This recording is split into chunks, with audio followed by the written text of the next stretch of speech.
अगर आप रात में अपने या किसी और फ़र्द के खराटों की वजह से परेशान हैं तो ये वीडियो लाजमी देखें, क्योंकि मैं इसमें आपको खराटों से निजात का आसान से आसान हल बताऊंगी।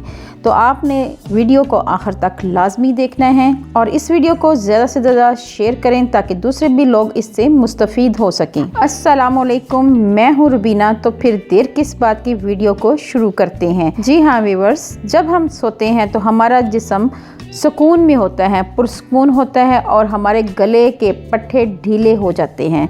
सांस की नालियाँ जब गले के पट्टों पर ज़ोर डालती हैं तो कुदरती तौर पर ज़ोर लगने में आवाज़ पैदा होती है और इसको हम खराटे कहते हैं। पहले दौर में लोगों का ख्याल था कि पूरे दिन की मशक्क़त के बाद जिस्म पर ज़ोर पड़ता है तो खराटे खुद ब खुद शुरू हो जाते हैं। मोटापा जब बड़ा हुआ हो और इंसान सोया हो तो सारा जिस्म भारी होता है। नाक, गले और गर्दन के टिश्यू भी बढ़ जाते हैं। तब सोते वक्त सांस लेने में दिक्कत होती है और ज़ोरदार खराटे आते हैं। इनसे निजात पाना मुश्किल नहीं, क्योंकि आज मैं आपके लिए ये घरेलू रेमेडी लेके आई हूँ जिससे आप खराटों से निजात पा सकते हैं। इस रेमेडी को बनाने के लिए जो चीज़ें हमें चाहिए हैं वो हैं, सबसे पहले नीम के पत्ते।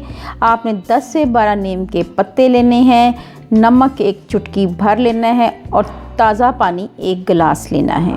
व्यूअर्स, आपने करना ये है कि 1 गिलास पानी को किसी बर्तन में डालकर चूल्हे पर रख दें और इसमें नीम के पत्ते और 1 चुटकी भर नमक डाल दें। जब एक बार उबाला आ जाए तो इसको नीचे उतार दें और इसको छानकर पानी और पत्ते अलग कर लें। फिर इस नीम गर्म पानी से सुबह शाम नाक को अच्छी तरह धोएं। व्यूअर्स, इंशाल्लाह 1 हफ्ते के मुसलसल इस्तेमाल से आपको खराटों से निजात मिल जाएगी। और इसके साथ साथ आपने सुबह निहार मुँह 7 दाने कलवंजी के खाने हैं। और अगर आपका वज़न ज़्यादा है तो कोशिश करें अपना वज़न कम करें। आप मेरी इस आसान सी रेमेडी को फॉलो करेंगे तो इंशाल्लाह फ़ायदा आपका होगा।